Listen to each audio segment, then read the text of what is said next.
Burnes is going to the Arizona Diamondbacks, and I want to go over this move. I want to go over what it means for the Diamondbacks and the ramifications of him not signing with other teams and what this means. So, Corbin Burnes late last night signed with the Arizona Diamondbacks for 6 years, $210 million. That's crazy. Um, I didn't see this coming. I know a lot of people didn't see this coming, but this is a great move, I think, for the Diamondbacks. He's going to team up with the Zach Gallen, and they're going to be a devastating 1-2 punch. I know Gallen didn't really have that great of a season last year, but he's still a talented pitcher. He can still get it done. He's got a great repertoire, but we're not here to talk about Zach Gallen. We're here to talk about Corbin Burnes. So he signed a 6-year deal. There is an opt-out after 2 years, and what makes this signing interesting for me is he's got family that's in Arizona. They moved there, I think, 2 years ago, so it's kind of his home, so that makes it a little bit better for him. He doesn't have to travel. He's going to be with his family. Um, I think it's a great move for him personally, but the other interesting aspect of this is that he took a lower offer than what was out there. There was bigger offers from teams like the Blue Jays specifically and from the San Francisco Giants. And one big reason that he did not sign with them is for tax reasons. Um, he's just not going to have to pay as much in taxes in Arizona, so that I can't blame him for that. So he's going to go down there, and I think it's going to be a great move for them. They're going to have a good pitching staff. A lot of players underperformed for the Diamondbacks last year. The big one, Corbin Carroll. I think he's going to have a big bounce back year. So I think this is a good move for them. And a lot of people are saying that, oh yeah, Corbin Burnes isn't that good anymore. He doesn't strike out as many players as he used to. Well, I think that's the stupidest argument I've heard out there. If you take a look at his baseball savant page, he's still an elite pitcher. He gets a lot of whiffs. He gets a lot of chase. He's got a high chase percentage. So he's still a great pitcher. What's up, Sarah? If you're in here and you have questions for me about the offseason or about Corbin Burnes, go ahead and shoot me a question down below. I'd love to answer it for you. But yeah, he's still an elite pitcher. He can still throw really hard. He's thrown in the upper 90s, 96, 97, 98 when he wants to. He's got a great changeup. So I really like this move. It wasn't super surprising for me. I'm not going to say, oh yeah, I knew he was going to go to the Diamondbacks, but I could have seen this happening. I thought he was going to go to like either Boston, or I predicted like the Atlanta Braves. I think that would have been a good move for them because they obviously lost to Max Fried this offseason. So, I know they have AJ Smith-Shawver, but to be honest with you, I really can't tell you who else they have. I really cannot. I'm a Mariners fan, by the way. That's my favorite team, unfortunately. Yes, I do believe in God. But I think the Braves could have used him. I think the Boston Red Sox could have used him. They're obviously looking for a pitcher, the Boston Red Sox. They've been trying to trade for our pitcher, Luis Castillo. I could have seen him going there. But he's going to go to the Diamondbacks, and to put a lid on that, I think it's a great move. If he pitches better, and I think he's going to, he's still got a lot in the tank.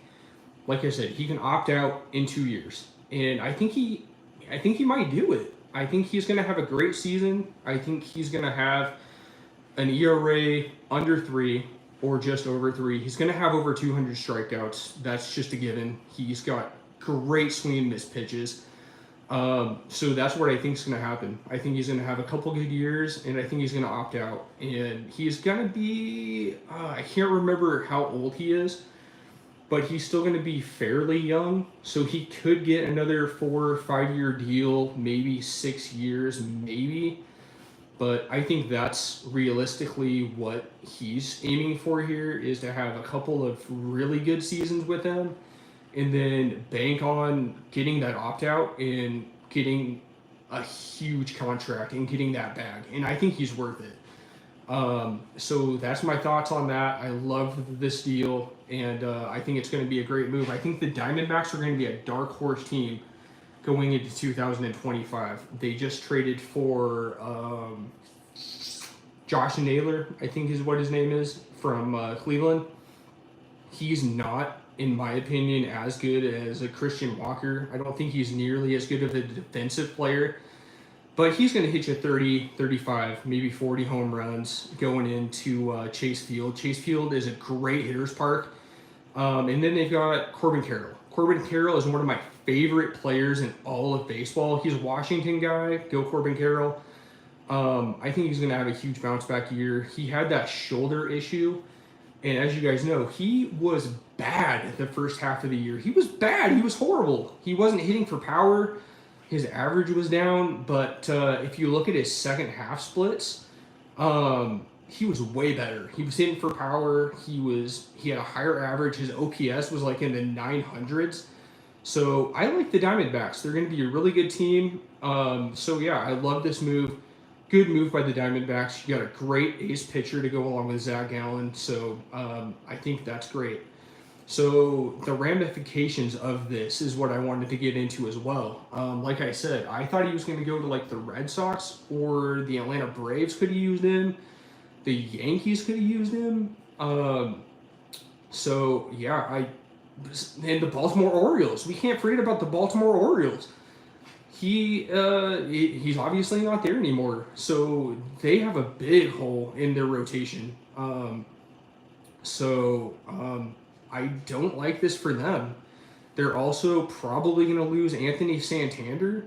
So the Orioles, I think they're in trouble. They need some help. They need to go out and re-sign Santander and get him back into that lineup. They've got a great group of young players, Jackson Holliday, Colton Cowser. They've got Gunnar Henderson. They've got Adley Rutschman, who in my opinion is the best catcher in all of baseball. So I think they're good there, but their pitching is thin. They've got guys like Grayson Rodriguez, and then I know they have John Means, and then I'm not exactly sure who else they have. They're getting their big bullpen guy back after injury. I cannot remember his name. Somebody tell me in the comments what the Orioles closer is, because I cannot remember his name. But this is a bad deal for the Orioles because he was the ace of their staff. They already struggled last year. They didn't really have a great season. So for the Orioles, this is bad. This is really bad for them. So that's pretty much it for that. I think it's a great move for the Diamondbacks. A lot of good teams could have used him. But there is also one other pitcher that could be the savior for some of these teams. And that's Roki Sasaki, the Japanese god, the phenom. This guy is so good. But I don't think he's going to go to a team like the Orioles. So I'm sorry, Orioles. I'm sorry, Orioles fans. I don't think you're getting Roki Sasaki this year. Sorry. It's been stated that he wants to go to a small market team. So you've seen the Dodgers are in on him. They just met with him today. The San Diego Padres are in on him. The Mariners have talked about him, but yeah, the Mariners aren't getting him. I'm a Mariners fan, and I'm not delusional. He's not going there. Yeah, a lot of these teams that missed out on Corbin Burnes and need like an ace-type guy that's going to give you decent innings, maybe 130, 120, and be like a low 3 ERA guy with a ton of strikeouts, this is the guy you want to go after. If I had to predict right now where Roki Sasaki is going to go, I want to say the Dodgers, but I'm going to say the San Diego Padres because he wants to be on the West Coast. He's going to be with Yu Darvish, and it's a small market team, and they're good. The San Diego Padres are a really good team, so I think he could go there. I don't know what Ernest Banks is. Um, Sorry, I don't know what that is. Anyways, I think the San Diego Padres could use Roki Sasaki. It's a great ballpark for pitchers, and he'd be teaming up with, like I said, Yu Darvish. They've got Joe Musgrove. I'm probably missing another ace that they have, but I think he's going to go there. But you can't rule out the Dodgers.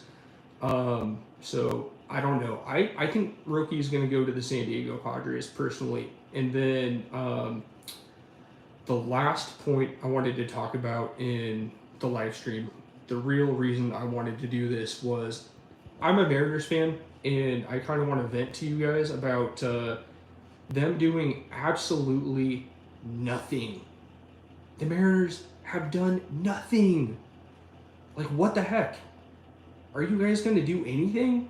I know you guys are cheap, but I mean, you've got $60 million to work with. Like, come on. But, yeah, of course, my Mariners aren't going to do anything, but I think that's going to wrap it up, guys. I just wanted to do a little unscripted little reaction video to the Corbin Burnes signing. Thank you guys for showing up. I'll hopefully do a lot more of these soon. If you like my videos and you want me to do more live streams, or you just like my regular videos, go ahead and like the videos, subscribe to the channel, follow me, Twitter, X, TikTok, Instagram, whatever. But that's going to do it for this video, guys. Thanks for watching, and I will see you guys next time. Later.